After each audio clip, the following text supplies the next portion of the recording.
سورہ حجرات میں اللہ رب العزت ارشاد فرماتا ہے، یا ایھا الذین آمنو، اے وہ لوگو جو ایمان لائے ہو، لا تقدموا بین یدی اللہ ورسولہ، اللہ اور اس کے رسول سے آگے نہ بڑھو، واتقوا اللہ، اور اللہ سے ڈرو، ان اللہ سمیع علیم، بے شک اللہ سنتا جانتا ہے۔ پھر آیت نمبر 2 میں ارشاد ہوا، یا ایھا الذین آمنو، اے ایمان والو، لا ترفعوا اصواتکم فوق صوت النبی، اپنی آوازیں اونچی نہ کرو اس غیب بتانے والے نبی کی آواز سے، ولا تجہروا لہ بالقول کجہر بعضکم لبعض، اور ان کے حضور بات چلا کر نہ کہو جیسے آپس میں ایک دوسرے کے سامنے چلاتے ہو، ان تحبط اعمالکم وانتم لا تشعرون، کہیں تمہارے عمل اکارت نہ ہو جائیں اور تمہیں خبر بھی نہ ہو۔ ان الذین یغضون اصواتہم، تیسری آیت میں ارشاد ہوتا ہے، ان الذین یغضون اصواتہم عند رسول اللہ، بے شک وہ جو اپنی آوازیں پست کرتے ہیں رسول اللہ صلی اللہ علیہ وآلہ وسلم کے پاس، اولئک الذین امتحن اللہ قلوبہم للتقوی، اللہ نے ان کے دلوں کو پرہیزگاری کے لیے پرکھ لیا ہے، لہم مغفرۃ واجر عظیم، ان کے لیے بخشش اور بڑا ثواب ہے۔ ان آیت میں پروردگار کریم نے اپنے محبوب کریم علیہ الصلاۃ والسلام کی بارگاہ اقدس کا ادب جو ہے امت مسلمہ کو تعلیم فرمایا ہے۔ محبوب کریم علیہ الصلاۃ والسلام کا ادب جیسا آپ کی حیات مبارکہ میں تھا، ہو بہو اسی طرح آج بھی ادب جو ہے آپ کا اسی طرح قائم ہے اور امت مسلمہ کو قائم رکھنا ہے۔ تو ادب آداب آج بھی وہی ہیں، اس میں کوئی فرق نہیں آیا، یہاں تک کہ کوئی سرکار کریم علیہ الصلاۃ والسلام کے روضہ پاک سے دور ہو، آپ کے شہر اقدس سے دور ہو، اور وہاں سرکار کریم اللہ کے حبیب صلی اللہ علیہ وآلہ وسلم کا ذکر پاک چل پڑے یا حدیث شریف بیان کی جائے یا آپ کے واقعات بیان ہوں، تو بھی آپ کے غلام نے، آپ کے امتی نے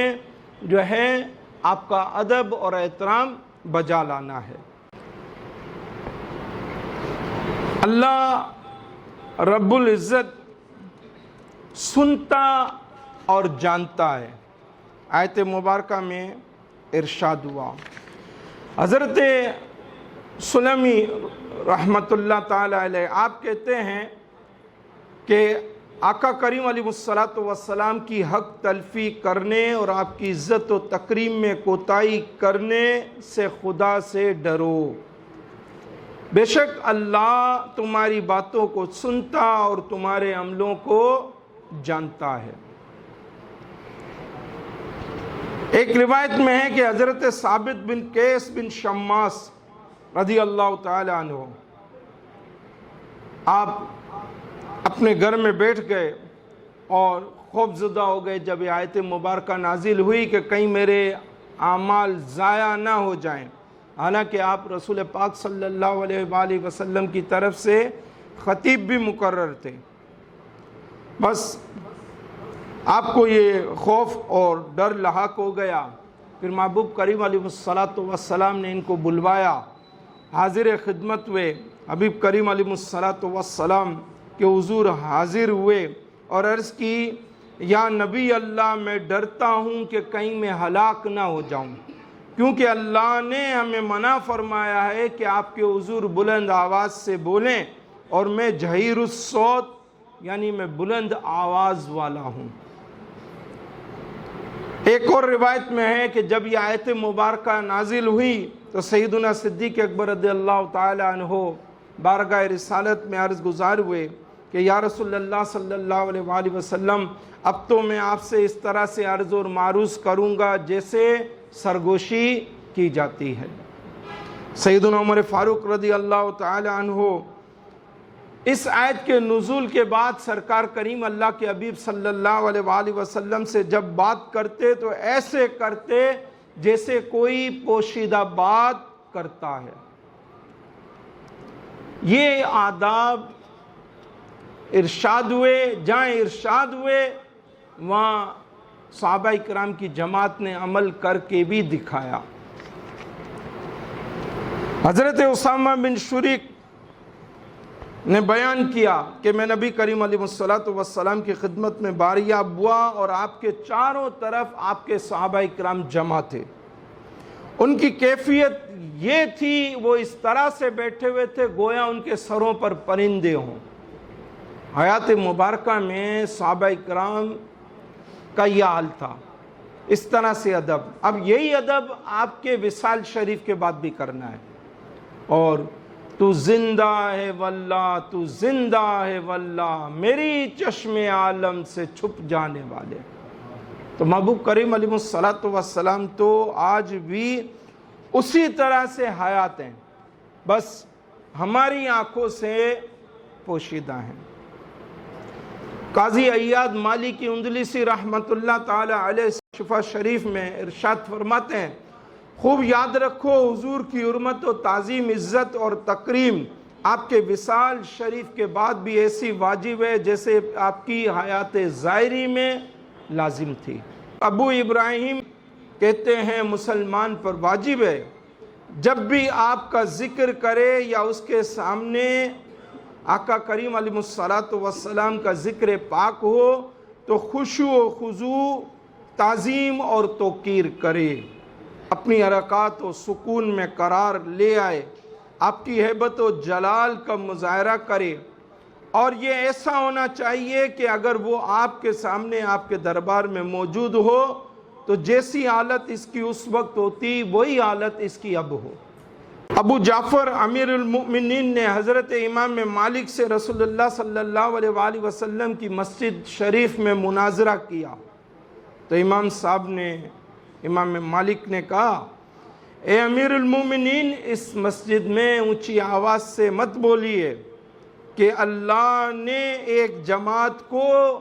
ادب سکھایا کہ تم اپنی آوازیں نبی کریم علیہ السلام سے بلند مت کرو۔ اور دوسری جماعت کی مدح سرائی فرمائی، تعریف فرمائی کہ بے شک جو لوگ اپنی آوازوں کو رسول اللہ صلی اللہ علیہ وآلہ وسلم کے نزدیک پست کرتے ہیں، اور ایک قوم کی مذمت بیان فرمائی اور فرمایا ان الذین ینادون، بے شک وہ جو اے محبوب آپ کو اجروں کے باہر سے پکارتے ہیں، بس بلا شبہ اللہ کے حبیب صلی اللہ علیہ وآلہ وسلم کی عزت اور حرمت اب بھی اسی طرح ہے جس طرح سے آپ کی حیات ظاہرے میں تھی۔ یہ سن کر ابو جعفر جو وقت کا امیر المؤمنین تھا خاموش ہو گیا۔ امام مالک کے پاس لوگ با کثرت آنے لگے تو آپ سے عرض کی گئی ایک مستملی جو ہے مقرر فرما دیں۔ مستملی وہ ہوتا ہے کہ جو محدث سے حدیث سنتا ہے اور یہ بلند آواز ہوتا ہے، پھر اونچی آواز سے یہ جو ہے وہی حدیث وہی الفاظ جو ہے اسی محدث کے سامنے بھرے مجمع میں لوگوں کو سناتا ہے، تو لوگ اس حدیث شریف کو بآواز بلند آسانی سے سن لیتے ہیں۔ تو کہا آپ ایک مستملی مقرر کر دیں۔ اس پر آپ نے فرمایا، اللہ نے فرمایا اے ایمان والو، اپنی آواز کو نبی کریم کی آواز پر بلند نہ کرو، آپ کی عزت و حرمت حیات و وفات میں برابر ہیں۔ یعنی جو ظاہری حیات مبارکہ تھی اب وصال مبارک کے بعد بھی وہی آپ کی حیات مبارکہ قائم ہے، اس میں کوئی فرق نہیں آیا کہ ہم سمجھے کہ دنیا سے چلے گئے، ایسا نہیں ہے۔ بس اتنا ہے کہ ہماری ظاہری آنکھوں سے وہ پوشیدہ ہو گئے ہیں۔ جو خوش نصیب ہوتا ہے آج بھی دیکھتا ہے، کئیانو روز ہوندے نے دیدار آپ دے،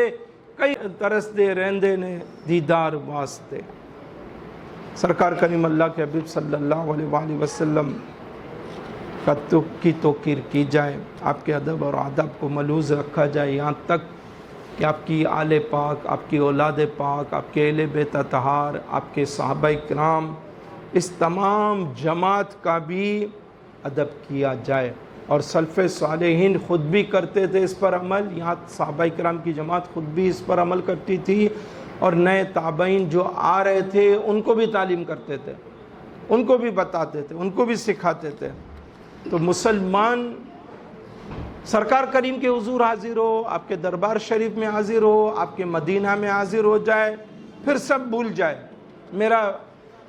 کہاں کس سے کیا تعلق واسطہ ہے، بس میرا تعلق واسطہ اللہ کے حبیب سے سب سے پہلے ہے، اور آپ ہی کے طفیل میرا دین بھی ہے، میرا ایمان بھی ہے، یہ یاد رکھے۔ اللہ کے حبیب صلی اللہ علیہ وآلہ وسلم کا مدینہ زمین پر افضل ہے، یہاں تک کہ علماء کی اکثریت یہ کہتی ہے کہ مکہ سے بھی افضل ہے، مکہ سے بھی مدینہ افضل ہے۔ پھر مدینہ میں مسجد نبوی سب سے افضل ہے، مسجد نبوی میں وہ حصہ جہاں رسول پاک صلی اللہ علیہ وآلہ وسلم کے قدم شریف زیادہ پڑے وہ افضل ہے۔ اب دیکھیں وہ کتنی افضل ہے کہ آپ اپنے کاشانہ اقدس سے نکلتے تھے، ہماری ماں عائشہ صدیقہ طیبہ طاہرہ یا دیگر ازواج مطہرات کے جو ہے حجروں سے آپ باہر نکلتے تھے تو منبر شریف تک آتے تھے نماز کے لیے، صحابہ کرام سے کلام کر، یہاں قدم زیادہ پڑے، جو قدم یہاں زیادہ پڑے اللہ نے اس کو ریاض الجنہ بنا دیا، یہ جنت کا ٹکڑا ہے۔ اب یہ زمین کا ٹکڑا جنت کا ٹکڑا ہے، اور قیامت قائم ہو جانے کے بعد یہ زمین کا ٹکڑا جنت میں واپس ڈال دیا جائے گا۔ کتنا معتبر ہو گیا وہ حصہ جہاں سرکار کریم علیہ السلام کے قدم شریف زیادہ پڑے، اور اس سے بھی افضل، اس سے بھی اعلیٰ وہ زمین کا حصہ ہے جہاں سرکار کریم علیہ السلام کا جسد پاک آرام فرما ہے، جہاں آپ کا مزار شریف ہے، جہاں آپ کی قبر انور شریف بنی ہوئی ہے، جہاں آپ کا مزار شریف ہے، وہ افضل ہے۔ اور اس میں بھی جو زمین کا وہ حصہ جو سرکار کریم علیہ السلام کے جسد اقدس کو چھو رہا ہے، وہ پوری زمین پر، پورے مدینہ میں، پوری مسجد نبوی میں سب سے افضل ہے۔ اور سرکار کریم علیہ السلام کے جسد اقدس کو چھونے والا وہ حصہ عرش پاک سے بھی معتبر ہے، اس سے بھی بلند ہے، اس سے بھی بلند ہے۔ یہ اللہ نے تعظیم اور تکریم اپنے حبیب کریم کو عطا فرمائی۔ ادب کا ایست زیر آسماں از عرش نازک تر، کہ آسمان کے نیچے ایک جگہ ہے بہت مؤدب ہے، اور اتنی ادب والی ہے کہ عرش سے بھی اس کا مقام نازک ہے۔ نفس گم کردہ می آیت جنید و با یزیدی جا، اور یہ زمین پر جہاں یہ جگہ واقع ہے، حضرت جنید بغدادی جیسے سید الطائفہ جو ولیوں کے سردار ہوئے، اور حضرت بایزید بستامی جیسے جن پر ولایت ناز کرتی ہے، وہ بھی اپنی سانسیں روک کر آیا کرتے تھے، بھول جاتے تھے سانس لینا، وہ بھی یہاں پر آ کر سانس لینا بھول جاتے تھے۔ تو ایسا معتبر، ایسا معزز، ایسا مکرم مقام ہے محبوب کریم علیہ السلام کا روضہ شریف۔ تو ہر صورت اس کا ادب احترام ہم مسلمان قائم رکھیں۔ اللہ پاک مجھے آپ سب کو عمل کی توفیق عطا فرمائے۔